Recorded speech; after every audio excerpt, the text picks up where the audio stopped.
Ok, estamos live. Bueno, bienvenidos sean todos a otra entrega de Santos Herejes. Hoy tengo el privilegio y el honor de entrevistar al doctor Dominic Hernández de la Universidad de Biola, específicamente la Escuela de Teología de Talbot. ¿Cómo se encuentra hoy, profesor? Todo bien por aquí, gracias a Dios. Clima perfecto, como tú sabes, como siempre es en el sur de California. Sí, es el envidia de todos los estados de Estados Unidos. California Así tiene es, mucho estamos a calor. 74 grados y no hay una nube en el cielo. Sí, sí, sí. Profesor, usted es PhD en estudios de Antiguo Testamento, ¿verdad? Sí, ¿Nos puede hablar un poquito de cómo fue su experiencia en la universidad a nivel doctoral, dónde hizo su PhD, cuál fue su tesis? seguro. Bueno, en primer lugar, gracias por invitarme a participar en esta conversación.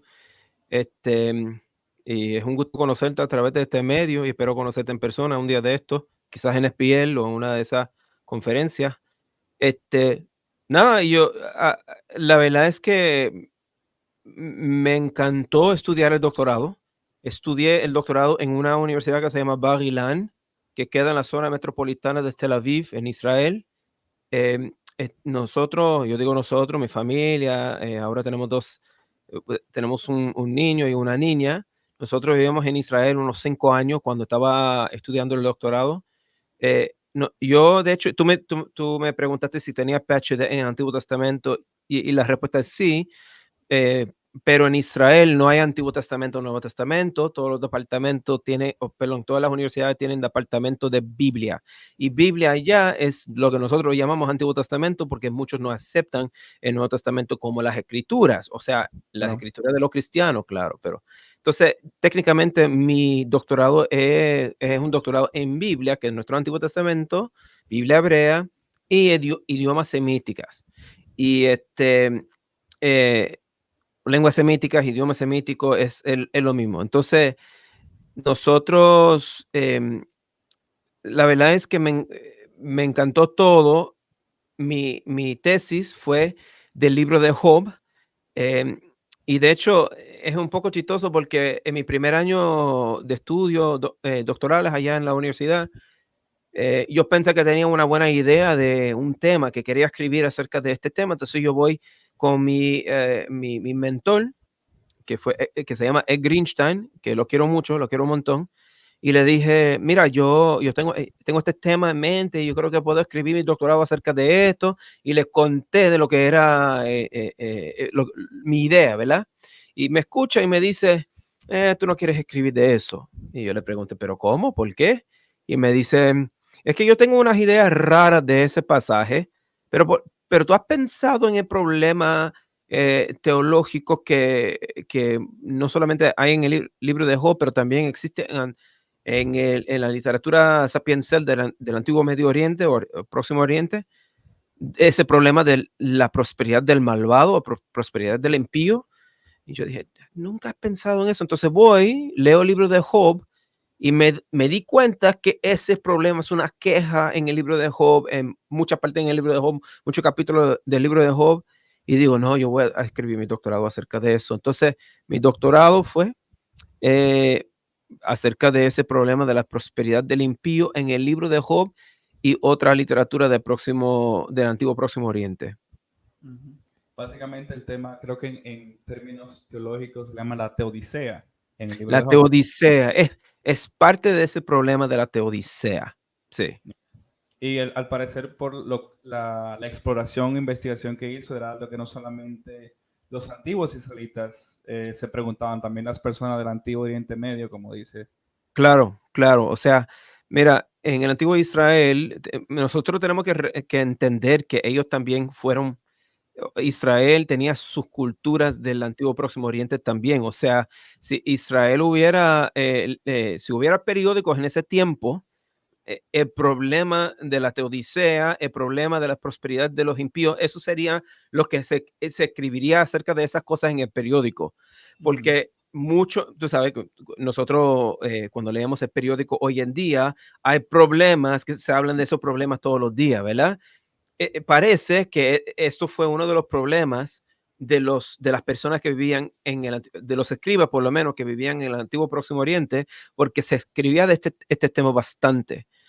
Vemos literatura en acadio, literatura de Egipto, literatura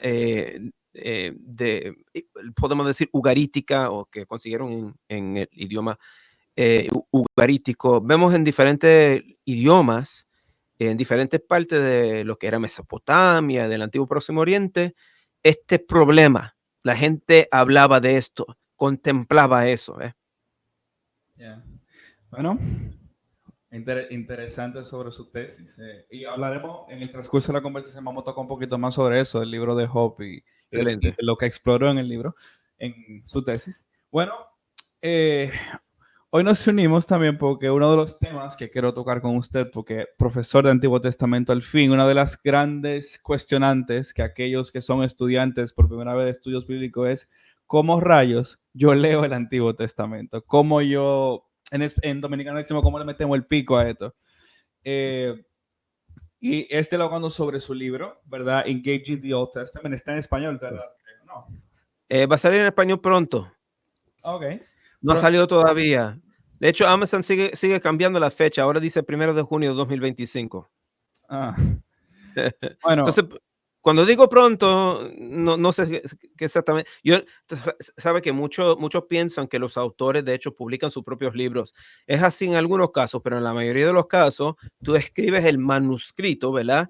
Tú se los entregas a la editorial y ellos deciden todo. Entonces, ellos están decidiendo cuándo va a salir mi libro en español. Así es. Bueno, lo esperaremos en algún momento. Bueno, profesor, su libro Engaging the Old Testament, sí. El subtítulo dice How to Read Biblical Narrative, Poetry and Prophecy Well. Cómo leer las narrativas, la poesía y la profecía de una manera correcta. Este es su aborde al tema. En el pasado hemos tenido grandes obras también que nos han ayudado a comprender mejor el Antiguo Testamento. Por ejemplo, tenemos el clásico de Gordon Fee, Doug Stewart, que es cómo leer la lectura eficaz de la Biblia, es el nombre en español, donde él también toca cómo leer las narrativas, cómo leer la literatura sapiencial o de sabiduría, cómo leer las profecías. Y para mí, o sea, para todo nuevo creyente, honestamente, este es mi go-to. Como que, mira, este libro que tú tienes que leer si quieres de un nivel introductorio. Tú también tienes el de Grasping God's Word, de Scotty Duval, que también es otro bien básico y bien enfocado al creyente. Un poquito más avanzado tenemos, por ejemplo, el de Craig Blomberg, que es de Biblical Hermeneutics, que lo escribe junto a William Klein. Y ya más alto tenemos, y quizá ya no en el mundo cristiano, tenemos a un Robert Alter, con sus libros de el arte de la narrativa bíblica y el arte de la poesía bíblica. ¿Qué nos trae de diferente su trabajo, o sea, su abordamiento al tema, a diferencia de quizás el trabajo de trabajos pasados como lo que hemos mencionado? Mira, todas esas obras que tú mencionaste son obras excelentes, ¿verdad? Tienen su propia perspectiva y su propia contribución al campo, ¿verdad? Entonces, decir que mi libro es totalmente diferente sería un embuste, porque no es así. Pero lo que yo trato de hacer en mi libro es ver cómo debemos de leer de una perspectiva un poco diferente. Nosotros cuando escribimos libros, cuando escribimos la tesis o la disertación, no debemos de tratar de crear algo nuevo, sin embargo, debemos de tratar de ver lo que han visto de una nueva perspectiva, porque eso es lo que podemos construir, ¿verdad? Eso es lo que yo puedo contribuir, mi perspectiva, porque la Biblia no cambia. Entonces, lo que estoy tratando de hacer es ayudarles a mis estudiantes a entender esos pasajes de una perspectiva hermenéutica un poco diferente. Eso es lo que quiero hacer. Ahora, lo que pasa es lo siguiente. Así empezó el libro. Yo tenía la editorial, esa misma editorial, Baker Academic, me dio un contrato para escribir un libro que iba a ser básicamente una reseña del Antiguo Testamento, como alguna de las reseñas que usamos en los cursos de introducción al Antiguo Testamento.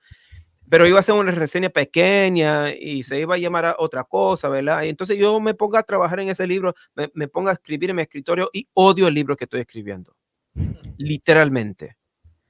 Lo empiezo a odiar. ¿Por qué? Porque en ese tiempo estaba trabajando en un seminario y me di cuenta que lo que estaba escribiendo en mi libro todos sabían. O sea, datos se puede conseguir a través de Wikipedia. No estoy, pero tú entiendes el punto, ¿verdad? Claro. ¿Quiénes fueron los reyes de Israel? Se puede conseguir a través de Wikipedia. Tú puedes hacer una búsqueda en Google y conseguir la mayoría de las cosas que una breve introducción al Antiguo Testamento te puede dar. Entonces me puse a pensar, ¿qué es lo que necesitan mis estudiantes? Y me di cuenta, y no es que me di cuenta en ese momento, pero cuando empecé a orar y pensar en lo que debía escribir, me di cuenta que mis estudiantes necesitaban ser mejores lectores. No necesitaban más información. La mayoría de los cristianos en mi círculo evangélico, ¿verdad? Como profesor en una de las facultades bueno, yo soy profesor en una facultad de teología de una universidad, entonces mi círculo es amplio, ¿verdad? Porque hay estudiantes de diferentes tradiciones, hay profesores de diferentes tradiciones, entonces en ese círculo amplio que cree en la palabra de Dios, que ama la palabra de Dios, que lee la palabra de Dios casi todos los días o todos los días, que ora, ¿sabes? Tenemos mucho de acuerdo. ¿Qué es lo que necesita esa gente? En mi opinión, lo que necesitan es que necesitan ser mejores lectores, porque nosotros recibimos tradiciones desde antiguas generaciones, ¿verdad? Recibimos y a veces no leemos la Biblia por nuestra propia cuenta. Entonces, cuando me senté a escribir ese libro, el libro que combinaba o hacía como una mezcla entre lo que es introducción al Antiguo Testamento y hermenéutica, eso fue cuando empecé a deleitarme en escribir ese libro. Ahora, tú me preguntaste cuál es la diferencia y simplemente te quiero decir, a principio de este libro que escribí, digamos, en los próximos en los primeros 6 capítulos, me enfoco en 4 cosas, que es, yo creo que el lector del Antiguo Testamento debe de leer humildemente, o sea, debe de ser humilde, debe de reconocer que no sabe todo, ¿verdad? Luego digo, si estamos leyendo primeramente humildemente, y eso, eso es súper importante, debemos de leer sucesivamente, o sea, debemos de reconocer que lo que estamos leyendo en la Biblia, en esa parte, es parte de una historia más grande, más amplia, es parte de la historia de la redención, de la salvación, y por lo tanto, no debemos de leer ciertos pasajes, especialmente los pasajes raros, por ejemplo, en el libro de Levítico o palabras de la literatura sapiencial que parece que se contradicen y todo eso. Debemos de reconocer que estamos leyendo en un solo punto de lo que es la historia de la salvación. Y luego leer completamente, o sea, después de darnos cuenta que estamos leyendo una parte de lo que es la historia, un puntito que lo que es la historia de la salvación, debemos de entonces leer todo. O sea, muchos cristianos se enfocan, especialmente en mi círculo, muchos cristianos se enfocan en Gálatas y Romanos, porque somos reformados, neoreformados, por lo menos, ¿verdad? Entonces, esos son, esos son los 2 libros. Nadie diría eso, tú sabes, brother. Nadie diría, no, el Pero canon básicamente, verdaderamente de Romanos y Gálatas, nadie diría eso, pero a veces hay cristianos, por ejemplo, que se enfocan solamente en los evangelios, que leen los evangelios, quieren saber más de Jesús, entonces leen los evangelios y eso aprecio, obviamente, pero lo que yo digo es que si nosotros creemos que toda la Biblia es la palabra de Dios, entonces debemos de leer toda la Biblia como si fuera la palabra de Dios, leer completamente. Y la cuarta cosa es leer deliberadamente.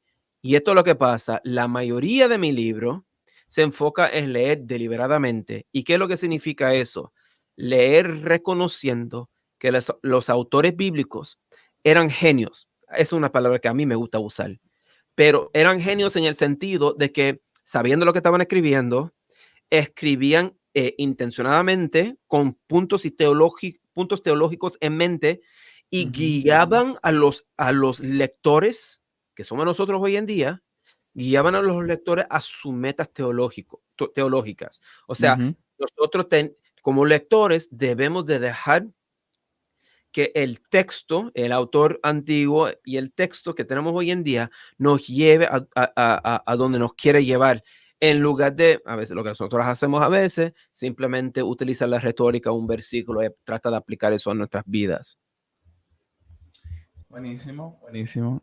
Sí, todavía no lo he leído por completo. O sea, estoy tomando ahora mismo una clase de hermenéutica en la universidad y cuando llega a las partes del Antiguo Testamento que, o sea, los géneros literarios, quiero consultarlo de una vez, a ver su aborde a esos temas a mayor Mira, se me profundidad. olvidó decir algo que es importante, perdóname. Y lo que se me olvidó decir, que es un poco diferente en ese libro, que en lugar de simplemente hablar de los diferentes géneros, ¿verdad? Del Antiguo Testamento, que esto es narrativa y esto es poesía y esto, yo doy como 15 ejemplos de Ujú. lo que es leer humildemente, sucesivamente, ¿verdad? Completamente, deliberadamente. Doy como 15 ejemplos en 15 capítulos cortos de cómo debemos de leer, en mi opinión. Eso es un poco diferente. ¿Eh? No, es Bueno, un poco bueno. diferente, por lo menos. Bueno, cuando hablamos de la literatura, el Antiguo Testamento está lleno de, vamos a decir, preguntas. ¿Cómo fue que esto se formó? ¿En qué momento se formó? Ujú, ¿Quién lo escribió? ¿Quiénes fueron los autores? La gente se sorprendería al nivel académico, el nivel de discusión que se tiene sobre esto. ujú, Eh, pero una de las cosas que no se puede separar, ¿verdad? Cuando nosotros leemos la Biblia, es que la Biblia, me gusta como lo dice Peter Enns en su libro de la Incarnation and Inspiration, que la Biblia es como el Señor Jesús, es 100% divina, pero al mismo tiempo es 100% humana, inspirada por Dios, pero escritos por humanos que vivieron en un momento histórico específico, con una cultura específica y una realidad sociocultural muy diferente a la nuestra.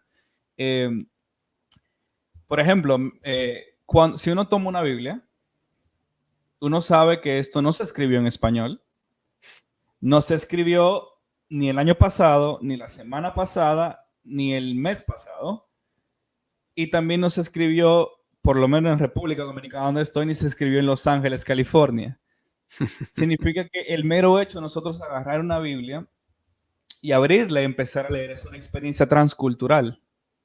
Y la cultura donde se desarrolla gran parte de nuestro, bueno, todo el Antiguo Testamento, es lo que conocemos como el antiguo Oriente Próximo. Si pudiera hablar un poco, o sea, lo importante de que este es el ambiente cognitivo de ellos, este es el ambiente literario de ellos. Si pudiera hablar un poco de la importancia de entender esto a la hora de nosotros abordar y acercarnos a nuestro Antiguo Testamento. O sea, cómo, por ejemplo, empaparnos de los mitos creacionales antiguos nos lanza más luz del verdadero mensaje quizás que el escritor de Génesis no quiso dar. Así, por ejemplo, con la poesía y los oráculos proféticos. Claro, mira, pregúntate tocaste muchos temas en tu pregunta. Entonces vamos a comenzar, vamos a arrancar de esta manera, si está bien contigo. Simplemente nosotros tenemos que entender como lectores modernos que podemos leer la Biblia como la palabra de Dios, y cada palabra de la Biblia todavía se aplica hoy en día a los lectores de estas santas escrituras. Podemos afirmar eso y a la misma vez reconocer y afirmar que nosotros no somos los primeros interlocutores. Que la Biblia, cuando se escribió la Biblia, o las diferentes partes cuando se escribieron, ¿verdad? El autor, el autor estaba escribiendo este libro para que personas en esa época pudieran aplicar las palabras, pudieran entender y aplicar las palabras. Entonces, ¿cómo es que la gente iba a entender y aplicar las palabras? Bueno, el autor durante ese tiempo tenía que utilizar retórica, metáforas, hipérbole, todas esas técnicas retóricas, estéticas que nosotros usamos hoy en día en español, en inglés, en diferentes idiomas. El autor tenía que usar esas retóricas, ese tipo de retórica, para que el pueblo que iba a recibir o su libro o la Torá o diferentes partes de la Biblia, para que el pueblo lo pudiera entender. Entonces, no podemos decir que y por lo tanto, quiero decir, debemos de cuidarnos de simplemente utilizar la retórica y tratar de aplicar la retórica de la Biblia a nuestras vidas. Sin embargo, cuando hacemos aplicación del texto bíblico, eso incluye también un estudio profundo del ambiente, podemos decir, cultural, pero yo quiero decir mejor, en mi opinión, el ambiente lingüístico del antiguo Próximo Oriente, porque nosotros creemos que las palabras de la Biblia son inspiradas por Dios, ¿verdad? No necesariamente la historia atrás de las palabras, no necesariamente la cultura, pero las palabras. Entonces tenemos que estudiar las palabras en sus contextos. Perfecto. ¿Tú Eso. verdaderamente crees que esa respuesta fue perfecta? Gracias, men. Ah, bueno, o sea, yo creo que las palabras solo tienen sentido en el contexto en que se dicen. Si, por ejemplo, si yo le digo, usted es fanático del béisbol, de casualidad. Seguro. Si yo le digo, por ejemplo, Otani se ponchó. Eso, ¿verdad? Nadie, no te van a entender en 100 años, quizás no te entendieron hace 100 años. ¿Qué es Exacto. Otani? ¿Qué es Otani? ¿Verdad? ¿Qué es ponchado? Eso, ¿verdad? Otani, como que ¿de dónde viene esa palabra? ¿De dónde viene la raíz de esa palabra? ¿Qué significa la raíz de esa palabra?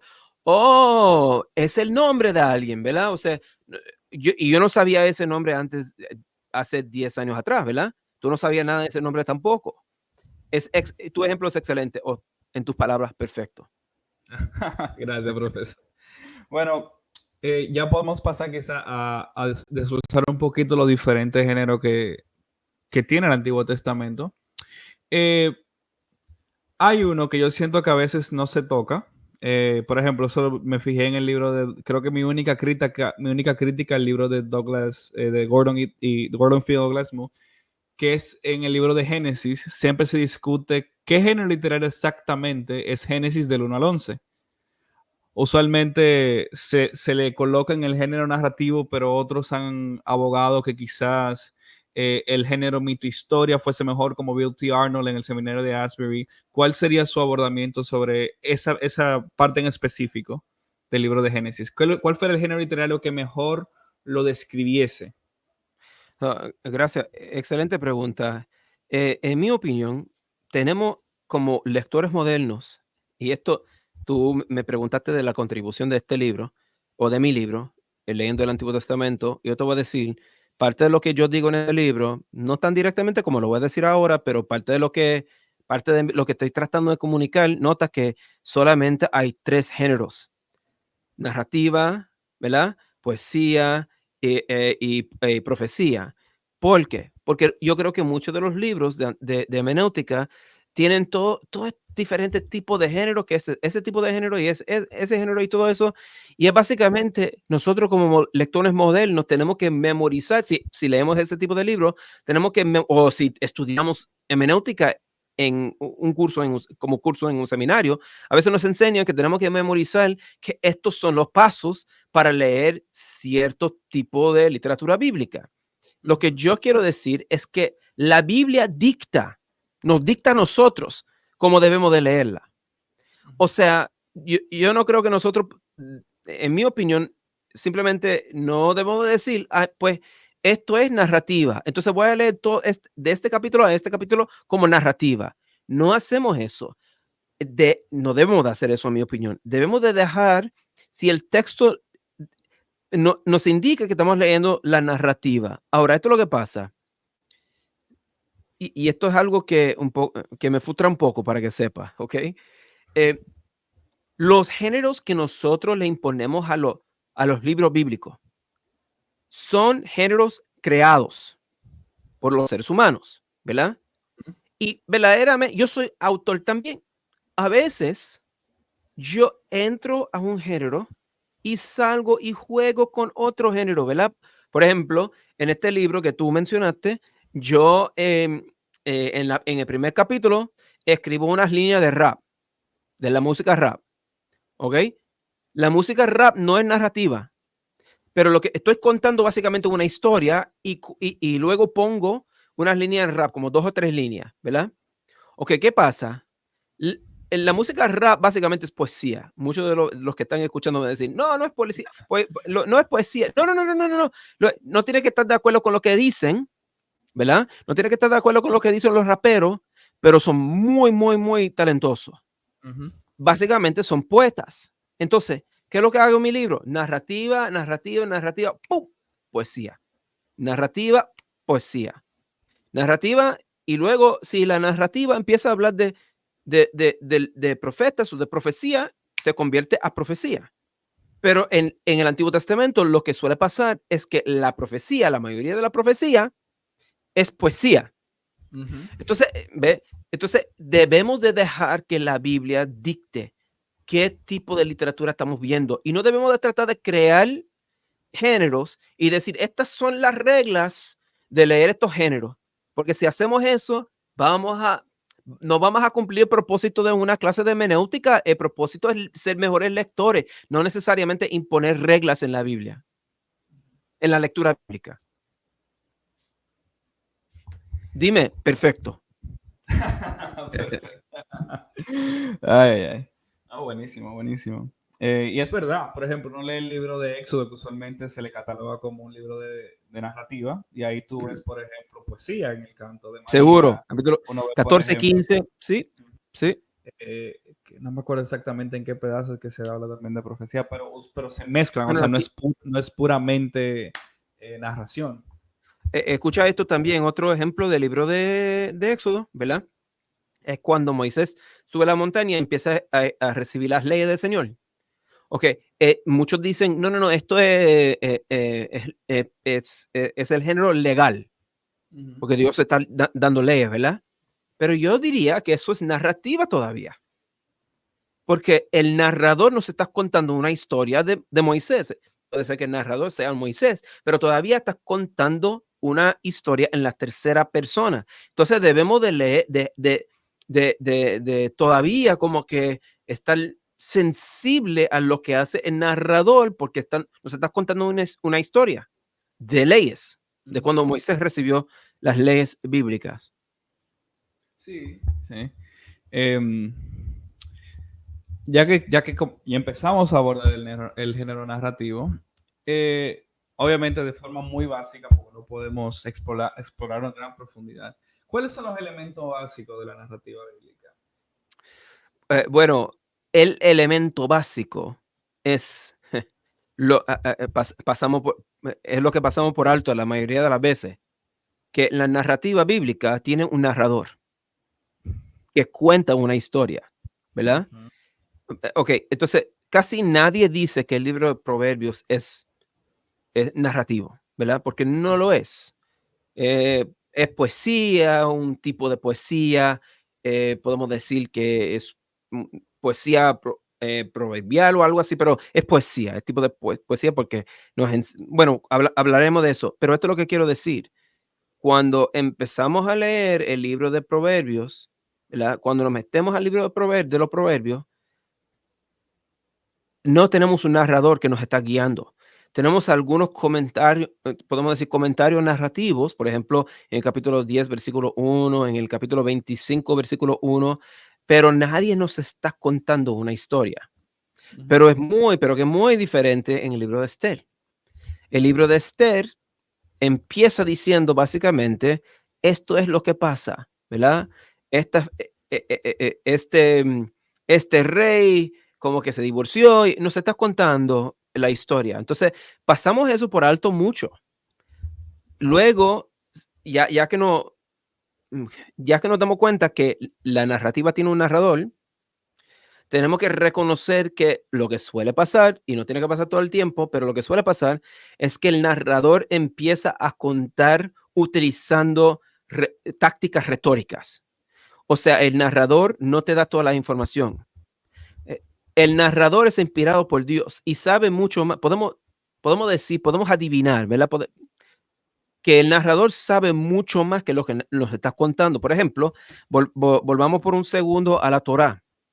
Si Moisés está narrando esas historias, él sabe mucho más, pero que mucho más información que nos está contando, pero selecciona partes de esa información y nos cuenta una narrativa completa, pero con propósitos teológicos. Eso es lo que hace el narrador. Selecciona lo que quiere contar y lo dice, ¿verdad? Y tú y yo hacemos eso todo el tiempo.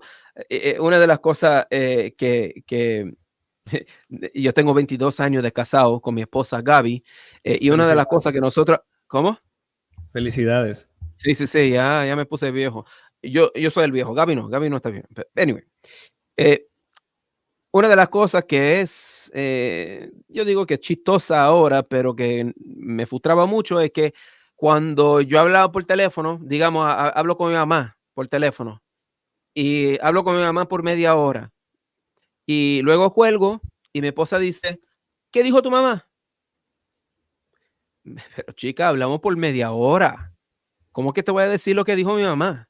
¿Verdad? Los hijos de Israel estaban en el desierto por 40 años.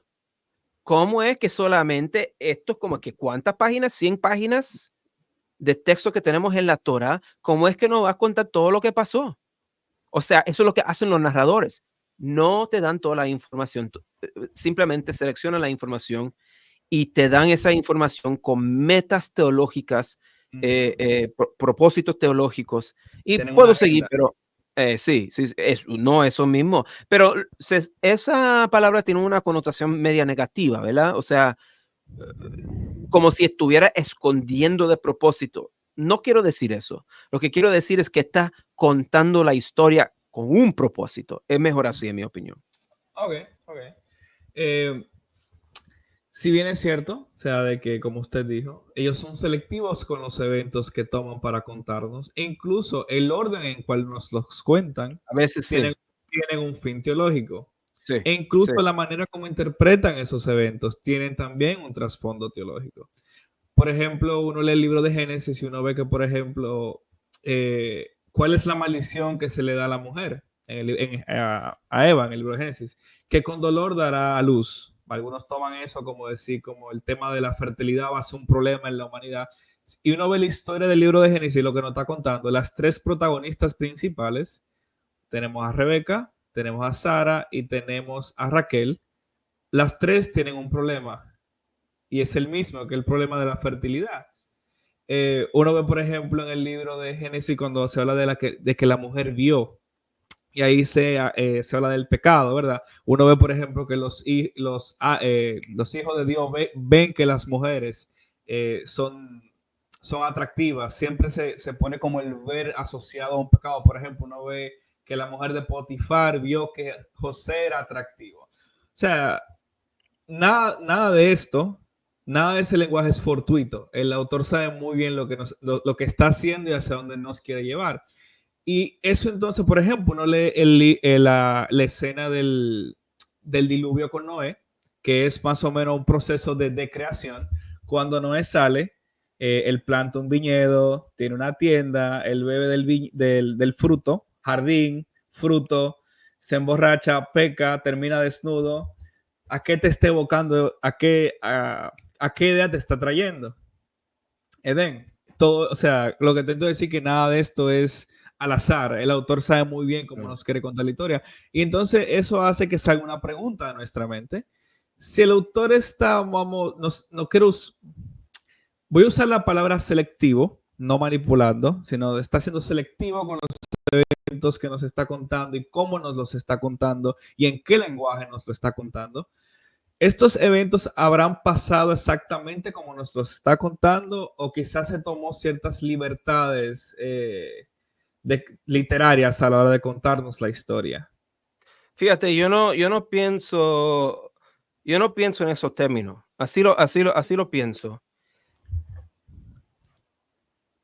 Nosotros a veces,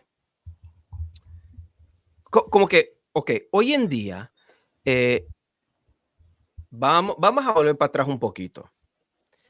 Alguien se convierte al cristianismo, se arrepiente de su pecado y empieza a leer la Biblia. Alguien le dice, lee el libro de Juan, y esa persona se enamora de la palabra de Dios, ¿verdad?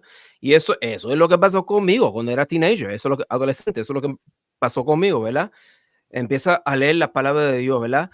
Y lo que pasa es lo siguiente, cuando nosotros somos bebés en la fe, leemos la palabra de Dios y debemos de leer la Biblia, pero no tenemos las herramientas a veces, ¿verdad? Para poder interpretar bien. Por eso vamos a la iglesia, leemos en una comunidad, vamos a los estudios bíblicos y todo eso, porque poco a poquito el Señor nos da la herramienta y el entendimiento para poder entender cosas de lo que tú y yo estamos hablando, género y todo ese tipo de cosas, ¿verdad? Ok, esto es lo que pasa. A veces, personas en la iglesia, como tú y yo, pensamos que hemos llegado, ya sabemos. Y Ujú. no tenemos que seguir madurándonos en nuestras lecturas. Y la verdad es que todos podemos ser mejores lectores de la Biblia. Por eso tenemos que leer humildemente, ¿verdad? Es el primer punto. Tenemos que reconocer que no sabemos por completo exactamente lo que significa tal pasaje, pero podemos volver a ese pasaje 100 veces y aprender algo nuevo 100 veces de ese pasaje. ¿Por qué digo todo eso? Porque creo que una de las cosas, uno de los problemas, si puedo decir, es arrogancia hermenéutica, si lo puedo decir de esa manera. El pensar que nosotros sabemos exactamente de qué se trata cierta parte de la Biblia. Ahora, no estoy diciendo que no podemos entender lo que dice la Biblia, pero cuando digo arrogancia, lo que estoy tratando de decir es que nosotros llegamos a un texto bíblico y pensamos que dominamos ese texto en lugar de dejar que el texto nos domine a nosotros. Ahora, voy a tratar de clarificar eso si está bien contigo. Claro. Cuando, volviendo a tu pregunta, si alguno de los autores tomaron libertades y todo eso, yo no pienso en esos términos. Lo que sí pienso, lo que sí creo, es que hay muchas distancias entre nosotros hoy en día y los autores bíblicos del antiguo Próximo Oriente. Distancia en lenguaje, hablamos de eso un poquito. Contexto cultural, hablamos de eso un poquito. Y varias otras distancias. Entonces, si pensamos que dominamos el pasaje, no dejamos que el pasaje nos diga o que el narrador nos diga exactamente lo que el narrador quiere decir. Y Ujú. eso es problemático porque entonces no empezamos a pensar que hay ciertas cosas que son, para utilizar el nombre de este podcast, herejías, Ujú. si salen de lo que nosotros pensamos que es la palabra de Dios. Por ejemplo, cuando muchos evangélicos empiezan a darse cuenta que hay literatura del antiguo Próximo Oriente que suena como la Biblia, ¿verdad? Sí. No, empiezan a decir, espérate, pero ¿cuándo se escribió eso? No, pero la Biblia fue escrita primero y todo eso. Y el problema es que no. El problema es que no dejamos, no dejamos que el texto nos diga exactamente lo que el autor está tratando de hacer. Y entonces, cuando leemos, por ejemplo, Génesis capítulo 1 a 11, si creemos que dominamos ese contexto y no dejamos, no estamos abiertos a entender que, wow, mira, caramba, hay pasajes fuera de la Biblia que nos ayudan a entender posiblemente lo que dice ese texto mejor. Si no tenemos esa mentalidad, si no somos humildes, si que creemos que tú tienes que leer esos pasajes de esa manera y así es, entonces cuando nos damos cuenta que los autores, yo no diría que toman libertades, yo diría que son autores del antiguo Oriente Próximo, que escribían como esos autores de ese tiempo, de esa cultura, eso es lo que los, los israelitas del antiguo Próximo Oriente también eran habitantes del antiguo Próximo Oriente, ¿verdad? O sea, los israelitas hacían exactamente en términos de escribir y formar composiciones. No diría exactamente, pero lo que quiero decir es que ellos eran parte de una cultura, como tú y yo somos parte de diferentes culturas, ¿verdad?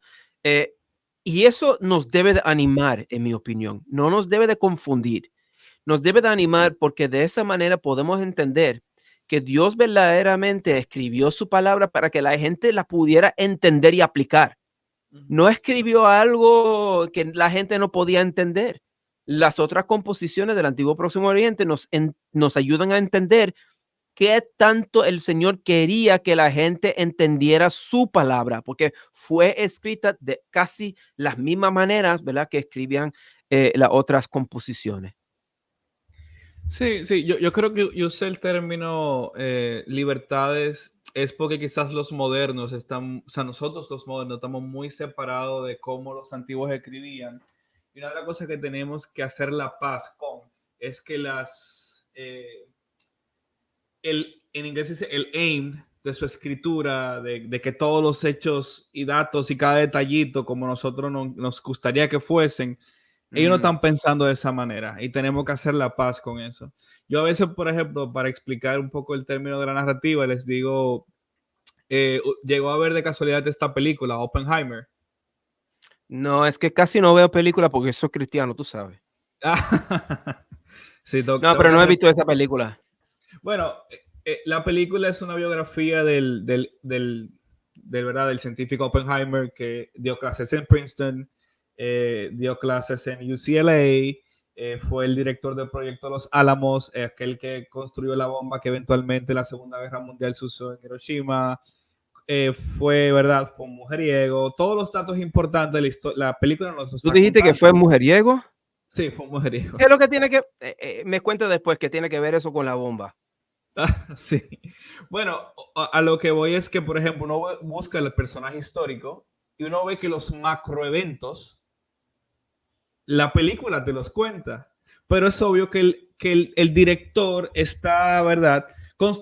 Seleccionando ciertos eventos de su vida que le interesan para que tú veas a Oppenheimer de una forma específica. Sí. Un ejemplo un poquito, ¿verdad?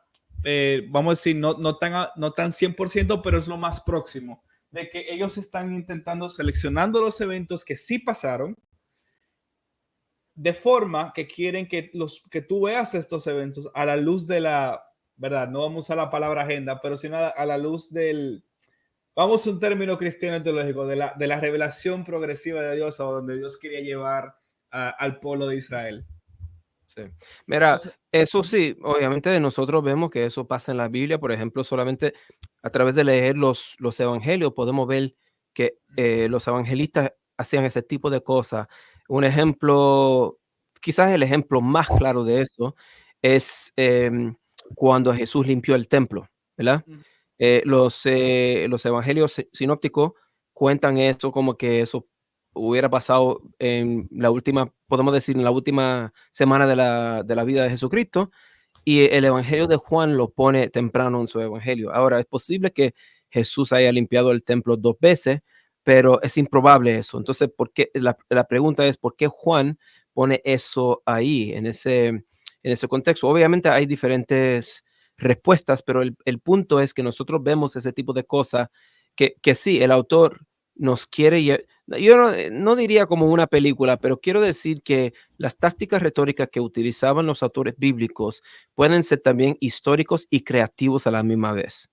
Y eso es lo que nosotros a veces no entendemos, especialmente si nosotros creemos que, pues, sabemos todo, ¿verdad? Si nosotros sabemos, no, no es así, tenemos que ser humildes, tenemos que leer la palabra y dejar que los autores sean quienes eran, ¿verdad? uh-huh. Que eran personas que vivían en el antiguo cercano oriente. Yo diría Es hasta escribas. escribas también. Sí, sí. Bueno, ya moviéndonos quizás ya a su wheelhouse, a donde usted más ha hecho trabajo académico, es que el tema de la poesía bíblica o de la literatura sapiencial. Eh, si pudiéramos hablar un poco de cuáles son los elementos claves que tenemos que tener en cuenta a la hora de leer, por ejemplo, voy a tomar el libro de Proverbios primero. Sí. El libro de Proverbios, adorado y amado por todos nosotros los evangélicos, que creemos que está lleno de promesas de Dios para nosotros, para vivir una vida perfecta en la tierra. Pero sabemos que quizás there's something else happening here. Si podemos hablar un poquito de eso. Seguro. Bueno, hablando específicamente de lo que es la literatura eh, poética en la Biblia, o sea, la poesía, em, nosotros vemos por lo menos dos cosas que nos ayudan a entender que lo que estamos leyendo es poesía, ¿verdad? Obviamente falta un narrador en la mayoría de la poesía bíblica, pero ¿qué es lo que está ahí? Lo que nosotros vemos es lo que se llama el paralelismo, que significa que hay 2 o 3 o 4 líneas adyacentes que se corresponden a alguna manera. y vemos eso. Y hay diferentes tipos de paralelismo, pero podemos hablar de eso después si quieres. O en los comentarios, como quiera. Pero también y esto es clave, la poesía bíblica lleva muchas metáforas. O sea, lo que es, básicamente vemos que los autores bíblicos representaban los conceptos que estaban tratando de comunicar en términos de otros conceptos. Eso es lo que es una metáfora. Y tenemos que discernir las metáforas. Bueno, entonces vemos, por ejemplo, en el libro de los Salmos, hay muchas líneas que se corresponden como paralelismo y también muchas metáforas. Ahora, podemos hablar mucho más de lo que es la poesía bíblica, pero por lo menos vemos esas dos cosas en la poesía bíblica. Aparecen esas dos cosas en la narrativa también, pero no con tanta frecuencia como en la narrativa, en la poesía bíblica. Ahora, hablando específicamente del libro de de los proverbios, lo que es interesante del libro de los proverbios es que, como tú dijiste, el libro es muy querido porque hay mucha retórica que suena aplicable, que podemos simplemente sacar de ese libro y aplicar esa retórica a nuestras vidas de forma inmediata. Y la verdad es que, en primer lugar, quiero decir lo siguiente: no le quiero desanimar a nadie a través de ninguno de mis comentarios.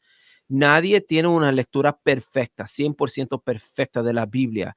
Podemos mejorar nuestras lecturas todo el tiempo, ¿verdad? Por eso volvemos a la Biblia cada vez que terminamos de leerla, volvemos a empezar a leerla porque podemos seguir aprendiendo de la palabra de Dios. Entonces, no le quiero desanimar a nadie. Si lee los proverbios todos los días o un capítulo todos los días y terminas el libro, como muchos hacen, 12 veces por año, sigan haciendo eso, por favor. Pero a la misma vez, tengan en cuenta que podemos mejorar nuestras lecturas cada vez que regresamos al libro de los proverbios, ¿verdad? Entonces, esto es lo que pasa. Nosotros vemos en el libro de los proverbios que hay por lo menos 5 comentarios narrativos. Puede haber más, pero hay por lo menos 5.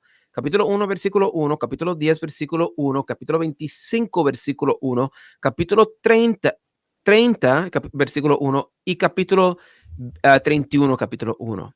Y esos comentarios nos ayudan a entender que el libro es un libro compuesto.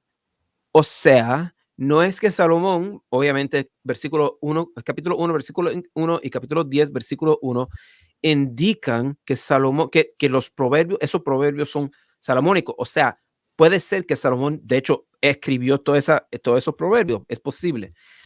Pero en el capítulo 25, versículo 1, vemos que esto es lo que dice el texto, estos son los proverbios de Salomón, que los hombres de Ezequías escribió, ¿verdad? Nosotros sabemos que Ezequías vivió cientos de años después de Salomón, y o sea, el hecho de que menciona su nombre ahí indica que el texto es compuesto. Y luego tenemos las palabras de Agur y las palabras de la madre de Lemuel. Y eso nos ayuda a entender que tenemos que leer el libro como un libro compuesto, que alguien compuso con metas teológicas. Ok. Em, yo le voy a preguntar eso sobre el tema de la autoría del libro de Proverbios, porque también se discute Me mucho pregunta sobre... si quiere. No, claro. Pero ya básicamente lo respondió de que al final, el producto final bueno, el trabajo final que tenemos es una compilación de varias fuentes, de cierta Eso es lo que manera. el texto nos dice. El Eso es lo texto que indica eso. el texto dice, o sea, por ejemplo, como usted decía, proverbios de la madre de Lemuel, proverbios de Eso. Salomón, Son las incluso, palabras de la madre de Lemuel, sí. Estos son los proverbios de Salomón que básicamente compuso los hombres de Ezequías. O sea, nosotros sabemos, puede ser, esas tradiciones pudieron haber sido de Salomón, pero él no compuso esa parte del libro, después de 25. incluso se habla que creo que es a partir del 15 o del 20, que hay mucha, y aquí puedo estar equivocado porque no he hecho gran investigación, solamente estoy repitiendo lo que escucho un erudito decir, que tiene mucho en común con la literatura sapiensal egipcia específicamente. Sí, Creo que capítulo 24. capítulo 24, ¿verdad? Sí. Sí. Parece que también algo de la el compilador de esa sección parece que tuvo acceso a fuentes egipcias o eran tradiciones orales que también los israelitas habían heredado de Egipto, pudiese ser. Aquí estoy un Mira, poco lo que perdido. pasa es que esas tradiciones que nosotros vemos en el libro de los Proverbios, esas tradiciones son tradiciones que aparecían en diferentes culturas. ¿Verdad? Ujú. Había proverbios sumerios, había proverbios acadios, había proverbios de Israel, había proverbios, tú hiciste referencia a lo que es la composición que se llaman las instrucciones de Amenemopé. Suena el capítulo 24 de Proverbios mucho como una sección de esos proverbios. Mira, lo que pasa es lo siguiente, nosotros no sabemos si el autor de esa sección tenía acceso a alguna fuente o algo así. No sabemos. Pero sí lo que sabemos es que nosotros podemos decir, versiones de los textos israelitas también en diferentes composiciones del Antiguo Próximo Oriente. Entonces, podemos decir como los puntos de la mayoría de los proverbios hasta hoy en día se entienden en diferentes idiomas, ¿verdad? Eh, Dime con quién andas y yo te diré quién tú eres, ¿verdad? Tú Camarón puedes que se decir, duerme, se lo ¿cómo? lleva la corriente. Camarón que se duerme, se lo lleva la corriente. Así es. Tú puedes decir básicamente ese tipo de proverbio en varios idiomas. O sea, varias culturas tienen ese tipo de proverbio. Imagínate, en el antiguo Próximo Oriente, todas esas culturas que hablaban esos idiomas semíticos estaban muy cerca. Estaba Mesopotamia, ¿verdad? Todo Mesopotamia, lo que era Ugarítico, Israel, Judá, ¿verdad? Y Egipto, pues todo estaba bien cerca. Em, no nos debe de sorprender ver eh, proverbios similares en diferentes culturas del antiguo Próximo Oriente. Sí. Y que uno debe, porque aquí va, o sea, creo que aquí va el tema clave de que qué esperar cuando leemos cuando leemos, por ejemplo, el libro de Proverbios. ¿Qué esperar en el sentido de que si hago esto va a pasar? Es una garantía lo que me está dando, es una promesa que me está dando, simplemente me está dando un buen consejo. Mira, lo que pasa es que el libro de Proverbios, dentro de ese libro de Proverbios, a través de organizar los proverbios como los organiza el autor, ese mismo libro nos indica que los proverbios no son promesas. Los proverbios no son, podemos decir, mandatos universales. El ejemplo que siempre uso, mira, déjame simplemente buscar el ejemplo para rapidito. eh, a ver, lo puedo conseguir rapidito.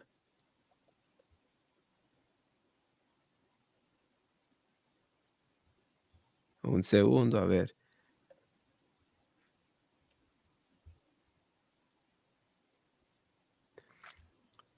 Dame un segundo. Así, vamos a...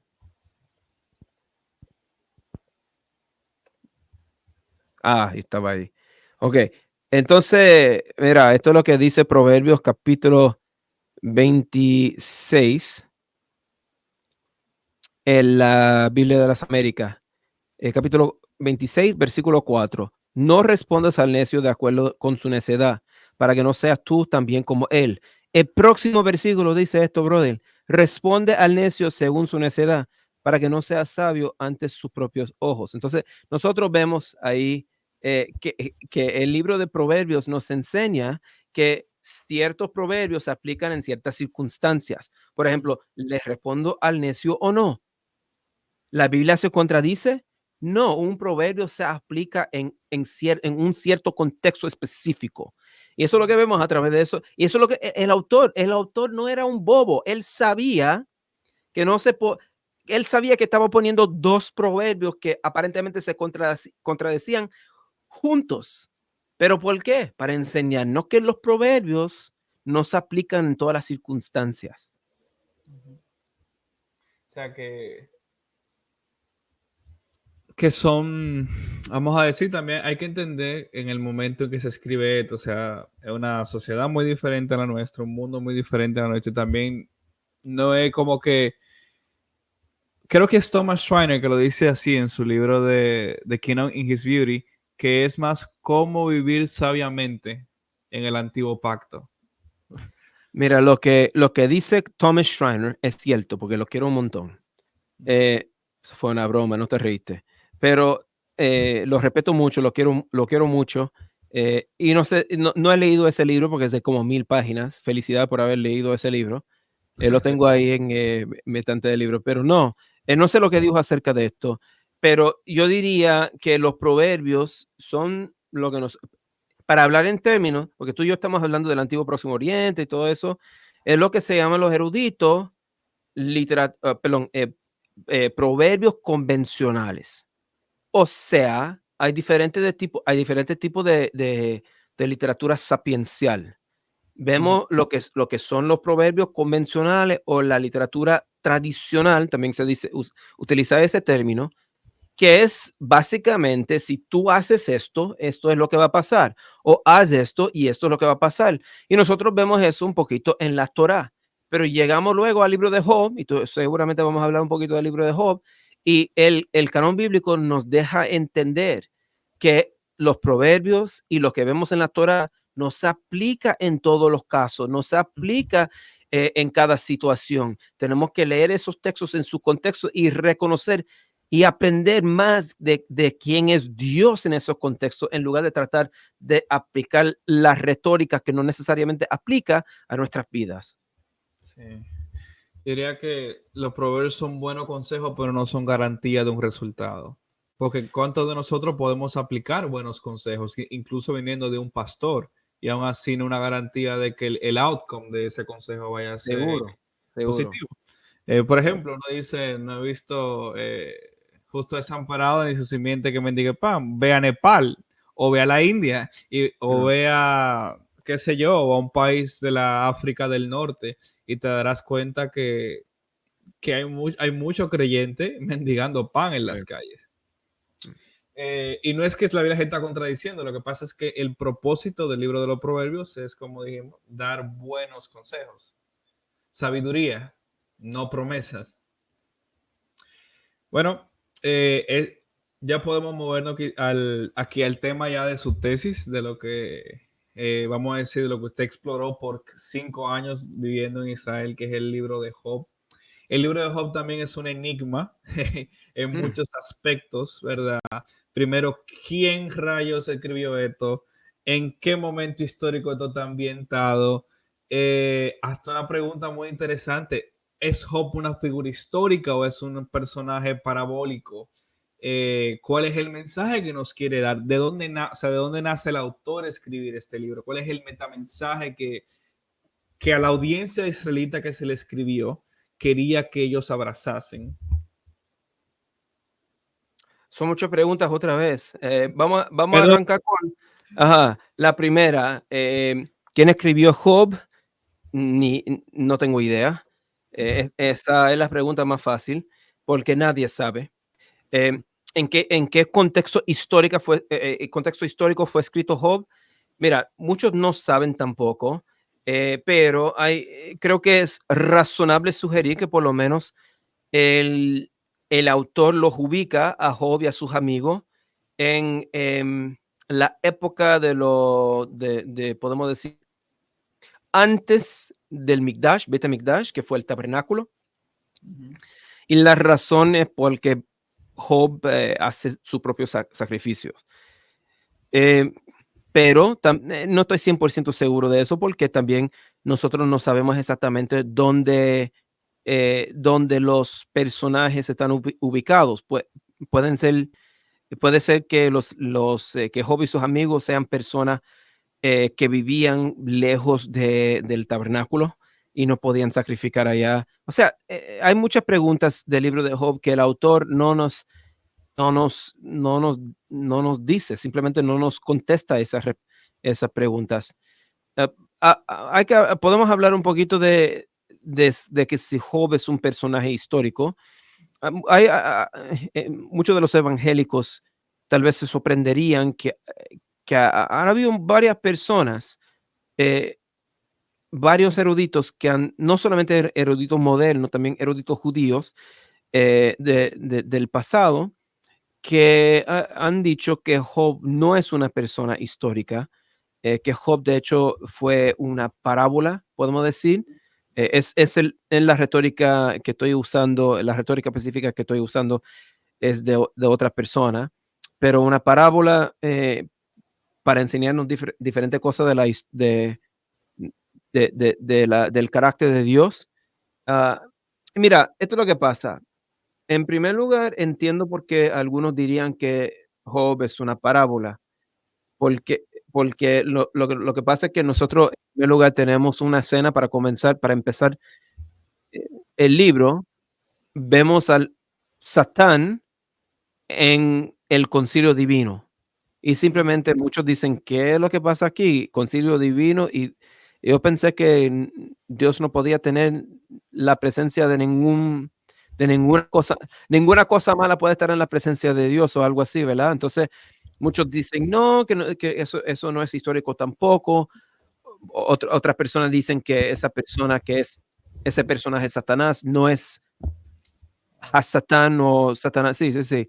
Hay varios, porque tú me tienes hablando del libro de Job y lo que te he dicho desde que empecé a hablar del libro de Job es que hay varias perspectivas del libro de Job. Pero un segundo, vamos a tratar este asunto de que si fue una persona histórica.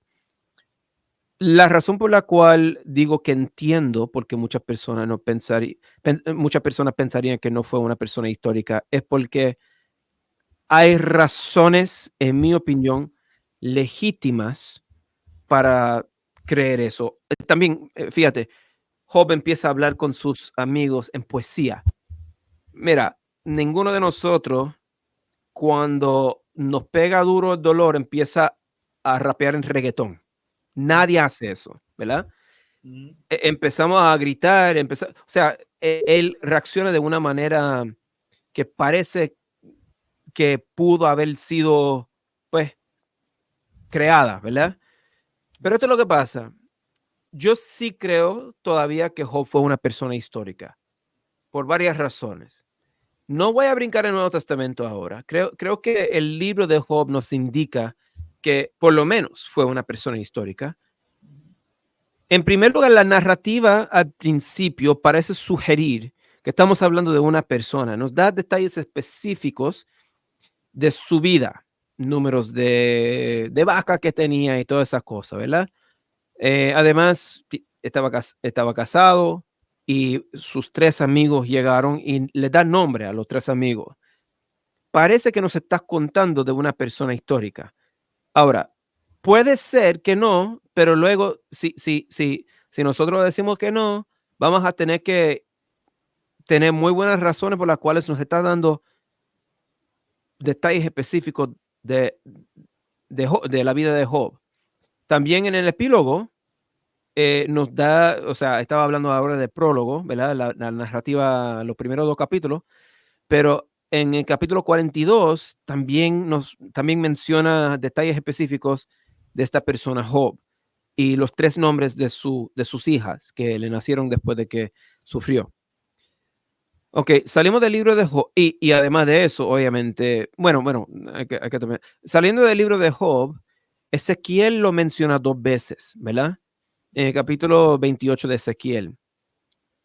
Y esto es lo que pasa. Em, lo menciona con Noah o Noé, en español, Noah en hebreo, y Daniel, que posiblemente pueda ser Daniel, pero todavía lo menciona. Ahora, si tú crees que Génesis, vamos, no tenemos que hablar de Daniel o Daniel por un segundo, hay que hablar de Noé. Si tú crees que Noé nunca existía, que Génesis capítulo 1 a 11 básicamente es un mito en términos de literatura. No estoy hablando necesariamente que no es verdad, pero en términos de literatura, si tú crees que es un mito, entonces yo entendería porque tú no creyeras que Job es una persona histórica.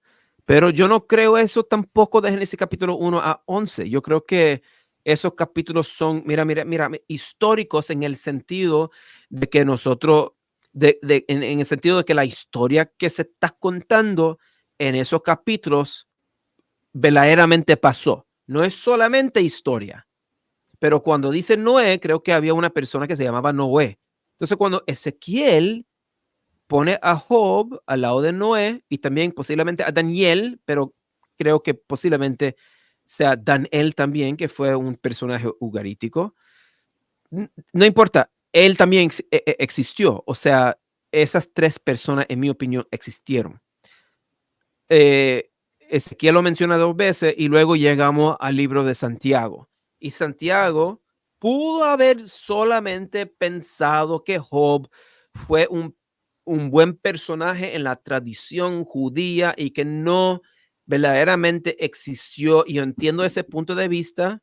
Tengo amigos, ¿verdad?, que tal vez dirían algo así, pero en mi opinión, no creo que los autores, Santiago en este caso, pero no creo que los autores del Nuevo Testamento estaban tan metidos, podemos decir, incrustados en su ámbito, podemos decir, o su contexto cultural, que nos dirían algo o hablarían de un personaje histórico que verdaderamente hablarían como si fuera un personaje histórico y verdaderamente nunca existía. Entonces, creo que por lo menos Job era un personaje histórico. Ahora, el problema, en mi opinión, es qué tanto de la conversación fue histórica. Y creo que nosotros leemos al principio del libro que los amigos de Job fueron y se sentaron con él por una semana, no dijeron nada. Y luego se sentaron con él por mucho más tiempo y parece que había otras personas, por lo menos Eliú, por lo menos ahí. Entonces, ¿cuánto tiempo se sentaron ahí? ¿Por cuánto tiempo hablaron? Nosotros no sabemos, pero creo que lo que tenemos en poesía es podemos decir, un resumen de los puntos principales de los amigos, un resumen escrito en poesía. Ahora, cuando hablamos de resúmenes de cosas que pasaron en la Biblia, nadie tiene un problema cuando decimos que el evangelista escribió un resumen de lo que hizo Jesús en esa situación, ¿verdad? Nadie tiene un problema con eso. Entonces, nadie debe de tener un problema conmigo si yo digo que las conversaciones de Job, que nosotros leemos en el libro de Job, son básicamente lo que pasó, pero en breve y en poesía. Eso es lo que creo hoy. A ver lo que creo mañana. Eso, si hay algo que los eruditos siempre hacen es cambiar de posición cada año sobre un tema. Pero sí, que interesante. Entonces, aquí entonces, ¿verdad? Hemos discutido un poquito de la autoría, de si el personaje histórico o no.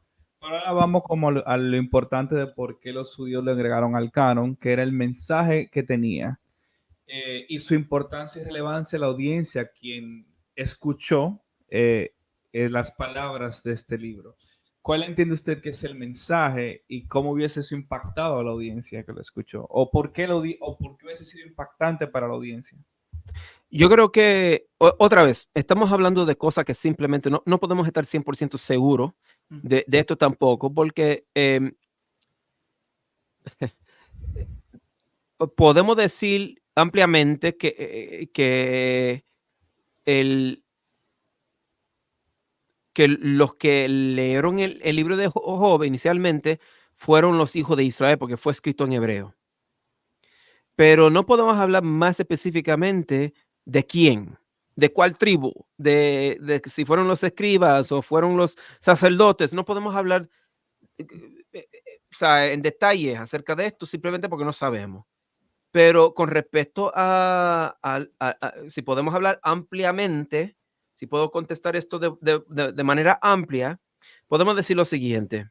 En el antiguo Próximo Oriente, la gente creía en una teoría de la retribución que básicamente estaba de acuerdo con la sabiduría tradicional o convencional, que básicamente si tú haces bien, tú vas a recibir lo bueno.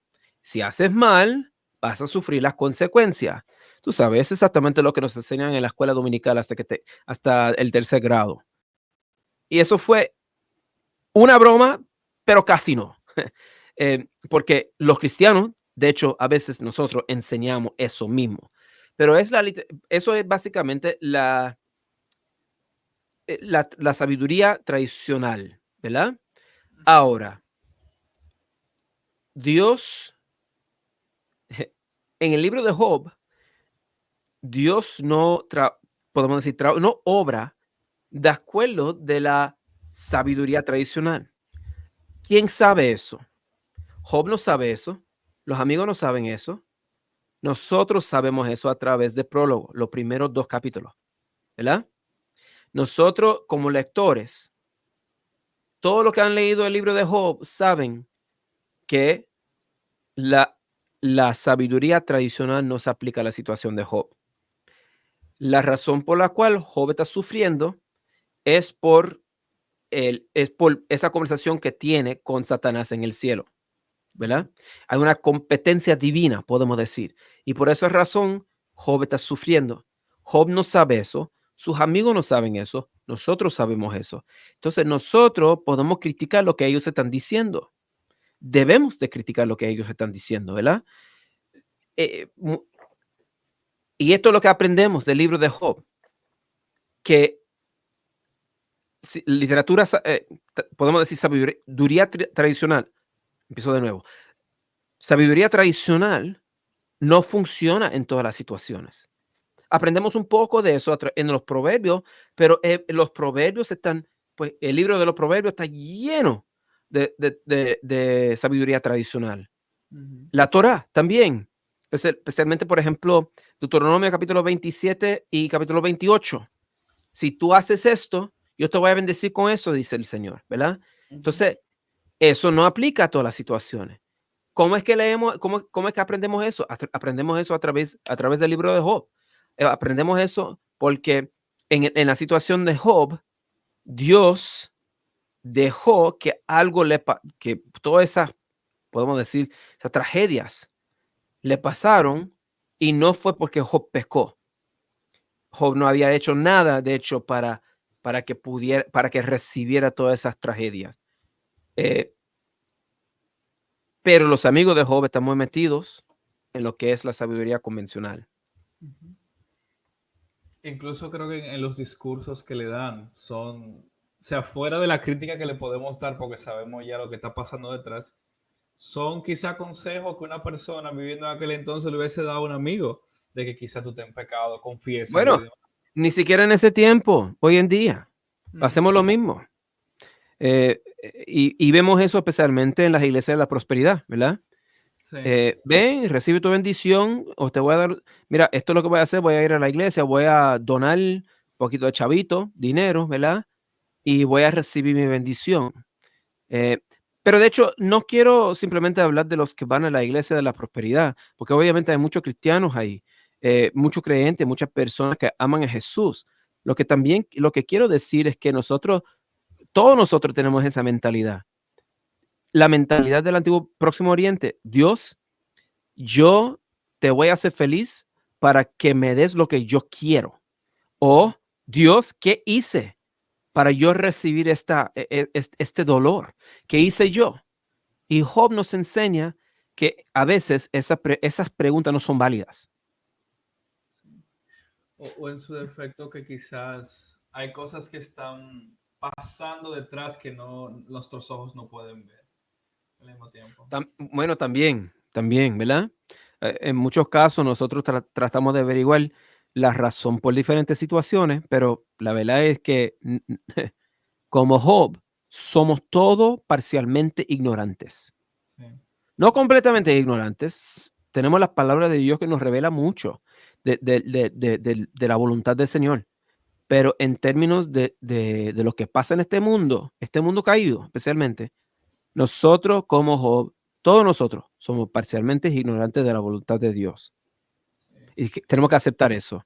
Sí, yo creo que también tenemos que aprender a vivir con el hecho que de este lado de la eternidad, parte de esta vida a mayor o menor grado va a ser que vamos todos a sufrir y quizá no jamás va a ser porque hemos Mm, cometido un gran pecado gravoso o ujú. por algún error de nosotros, sino que simplemente es parte de la realidad del mundo Así es, venidero y que así es. también nos ayuda al mismo tiempo a poner nuestra esperanza en el mundo venidero. donde ya el sufrimiento no será más. Yo personalmente no soy reformado, no tengo una visión... Voy a orar por ti, mi hermano. Sí, no tengo una visión reformada sobre el tema de la soberanía de Dios y la libertad humana. Pero sí lo que aprecio de la teología reformada en ese sentido es que, aunque quizá no estoy de acuerdo con la metodología, te apuntan a poner los ojos a Dios en medio de los momentos eh, difíciles de la vida y que al final del día Dios tiene el control de nuestro destino. Y Seguro, mira, cada cristiano cree en la soberanía de Dios. Es que no estamos necesariamente de acuerdo con cómo se manifiesta la soberanía de Dios, pero muy pocos dirían, no, no, no, no, no, Dios no está en control de todo, ¿verdad? Algunos dicen, no, que los seres humanos pueden cambiar sus situaciones a través de su... Y todos creemos, de hecho, también en la voluntad libre de ser humano, ¿verdad? Pero eh, yo no estoy aquí para decir que no, o sea, que el libro de... También puedo decir, esto es lo que puedo decir en resumen con respecto al libro de Job y la soberanía de Dios. Creo que todos podemos estar de acuerdo que el libro de Job sí nos enseña que Dios controla a veces situaciones que simplemente no entendemos y que a veces,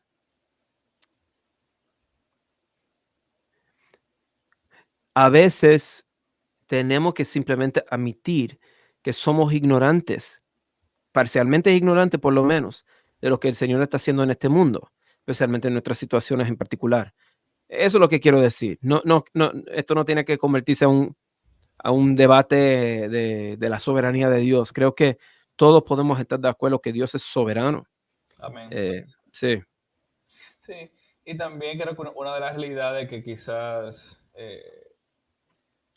nos hace ver el libro de Job es que, como le decía, hay cosas que están pasando detrás que no sabemos. O sea, la realidad del mundo espiritual, que a veces nosotros los cristianos vivimos como deístas prácticos, de que los seres espirituales no afectan en nada el día a día. Y cuando tú ves, por ejemplo, el libro de Daniel, que dice que el príncipe de Persia, y uno ve, por ejemplo, el lenguaje de los poderes que usa Pablo en el Nuevo Testamento para referirse a los poderes de maldad que están influenciando el imperio romano en ese momento. Yo creo que también Job nos ayuda a ver de que el mundo espiritual es real.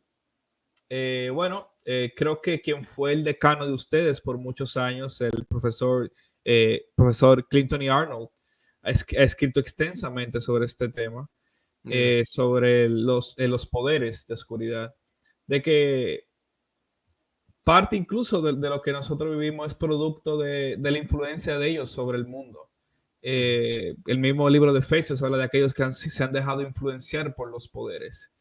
Con esto no estoy diciendo que todo cosa, que, o sea, que eso se sale del control de Dios, pero sí que hay una realidad detrás del cosa, de las situaciones del día a día.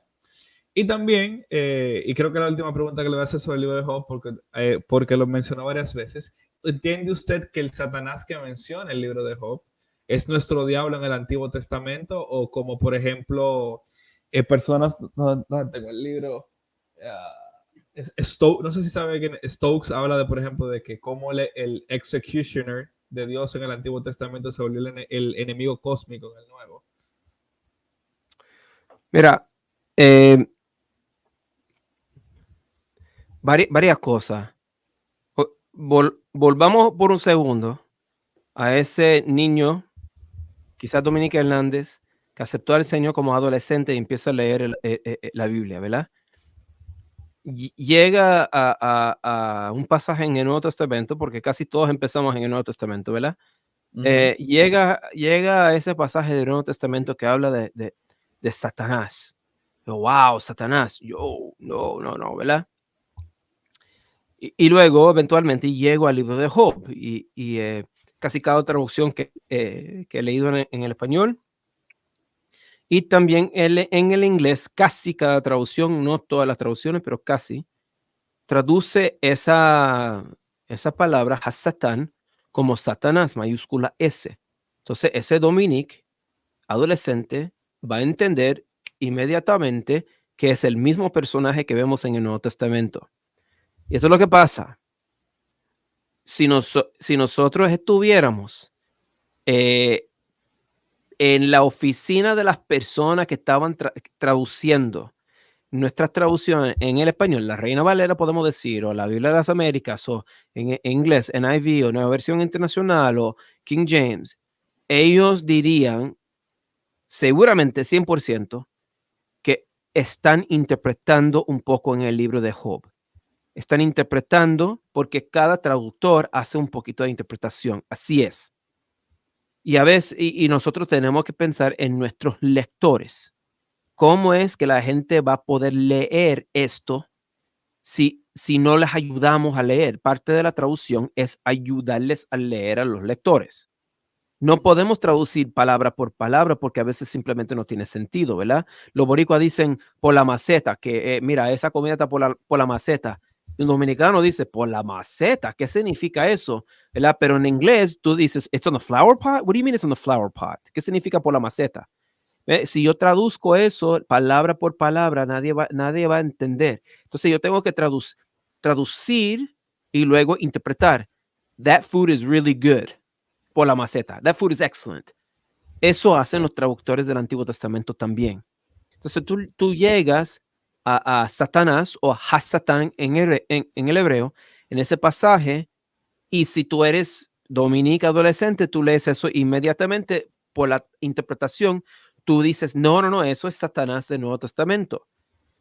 Pero hay una dificultad aquí que es que en el hebreo, tú nos pones artículos, los artículos en el español son el, la, los y las.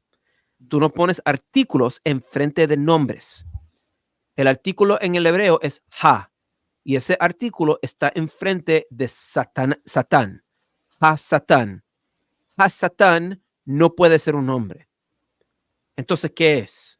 ¿Qué significa? Bueno, entonces, Satán, Ha-Satán, suele ser alguien o suele ser un personaje en la Biblia, no tiene una connotación, perdón, positiva, suele ser alguien o un personaje que hace columna, es la palabra que estaba buscando. Entonces, ¿quién es este personaje en Job capítulos 1 y 2? ¿Y cuál es la función de este personaje? Bueno, pausamos por un segundo y seguimos leyendo el Antiguo Testamento porque nosotros leemos sucesivamente, ¿verdad? Reconocemos que el libro de Job nos da un punto, nos da un entendimiento de lo que está pasando en ese punto de historia, pero seguimos leyendo y en Crónicas vemos Satán, esa misma palabra, sin el artículo.